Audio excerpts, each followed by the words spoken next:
84 days reading ஜர்னியில் நம்ம 47ஆவதாக பார்க்க போகிற புத்தகம் the greatest short stories of Anton Chekhov. இந்த புத்தகம் ஆண்டன் செக்காவ் அவர்களோட சிறுகதை தொகுப்பு. அவர் எழுதியிருக்கிற எல்லா சிறுகதைகளுமே பண்பாட்டு ரீதியிலும் சரி, வரலாற்று ரீதியிலும் சரி, சமூக ரீதியிலும் சரி ரொம்ப முக்கியமான சிறுகதைகள் அப்படின்றது நம்ம எல்லாருக்குமே தெரிஞ்ச விஷயம்தான். ரஷ்யன் லிட்ரேச்சரில் இவரோட பங்கு அப்படின்றது அளப்பரியது. அவரோட ஷார்ட் ஸ்டோரிஸை நம்ம படித்து பார்க்கும்போது நம்மளால ரொம்ப பர்சனலாக கனெக்ட் ஆகிக்க முடியும். இந்த புத்தகம் இந்த 50 கதைகளை உள்ளடக்கி இருக்கு. இந்த 50 கதைகளுமே ஏதோ ஒரு வகையில் அப்போ இருந்த சமூக சூழலை பிரதிபலிக்கிற ஒரு கதையாக தான் இருக்கும்.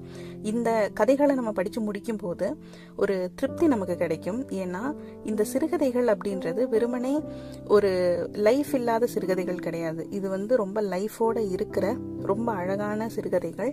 இந்த 50 கதைகளுமே மஸ்ட் ரீட் ஷார்ட் ஸ்டோரிஸ் அப்படின்னு சொல்லலாம். ஆண்டன் செக்காவ் அவர்களோட எழுத்து ரொம்ப முக்கியமானது அப்படின்னா அவரோட எழுத்துல இந்த கதைகள் அப்படின்றது இன்னும் ரொம்ப முக்கியமானது. நீங்கள் இந்த புத்தகம் வாங்கி படிக்கிறதுக்கான லிங்க் நான் உங்களுக்கு டிஸ்கிரிப்ஷனில் கொடுக்குறேன். ஆண்டன் செக்காவ் அவர்களோட கதைகள் தமிழ்லையும் நேரடியாக மொழிபெயர்க்கப்பட்டிருக்கு. அந்த நேரடி மொழிபெயர்ப்புகளோட லிங்க்கும் நான் உங்களுக்கு கொடுக்குறேன். நீங்கள் வாய்ப்பு இருந்தால் அதையும் படித்து பாருங்கள். ஏன்னா இவரோட எழுத்துகள் அவரோட லாங்குவேஜ்லேருந்து இங்கிலீஷுக்கு இங்கிலீஷ்லேருந்து நம்ம தமிழுக்கு டிரான்ஸ்லேட் பண்ணுறதை விட டைரெக்டாக அவர் எழுதுனதுல இருந்து தமிழுக்கு நம்ம டிரான்ஸ்லேட் பண்ணும்போது இன்னும் அழகாக அந்த எசன்ஸை நம்மளால எடுத்துகிட்டு வர முடியும்.